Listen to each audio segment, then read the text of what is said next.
తెలుగు సంబరాల తీయదను అలనాటి రుచుల సరికొత్త రూపం పరంపర స్వీట్స్. కన్న కొడుకుపై ప్రేమ ముందు మతం కులం గుర్తుకు రాలేదు. ఆ కలియుగ వెంకటేశ్వరుడే గుర్తుకొచ్చాడు. పెను ప్రమాదం నుంచి కుమారుడు క్షేమంగా బయటపడడంతో తిరుమలలో తలనీలాలర్పించారు పవన్ కళ్యాణ్ భార్య అన్నా లెజినోవా. క్రిస్టియన్ మతానికి చెందిన అన్నా లెజినోవా తిరుమలలో డిక్లరేషన్ ఫామ్ పైన సంతకం చేసి తలనీలాలు అర్పించారు. అనంతరం స్వామివారిని దర్శించుకున్నారు.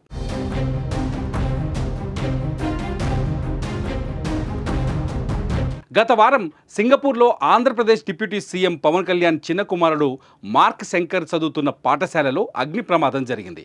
ఒకరు చనిపోగా 19 మంది గాయపడ్డారు. మార్క్ శంకర్ త్రుటిలో ప్రాణాలు రక్షించుకొని క్షేమంగా బయటపడ్డాడు. చిన్న చిన్న గాయాలయ్యాయి.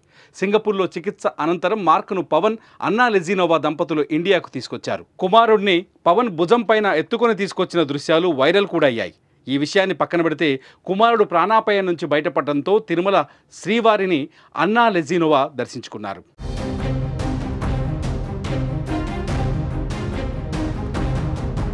ఆదివారం సాయంత్రం తిరుమలకు చేరుకొని సాధారణ భక్తురాల్లాగా కళ్యాణకట్టకు వెళ్లి అన్నా లెజినోవా తలనీలాలు సమర్పించుకొని భక్తిని చాటుకున్నారు. అంతకంటే ముందు డిక్లరేషన్ ఫామ్ పైన సంతకం చేశారు.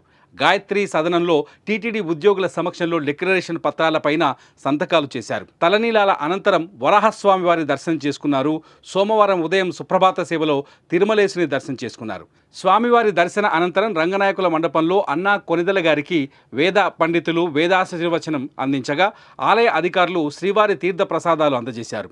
శ్రీవారికి మొక్కులు చెల్లించడమే కాదు, తిరుమలలో అన్నదాన కార్యక్రమానికి కొంత విరాళం కూడా ఇవ్వాలని భావిస్తున్నారు.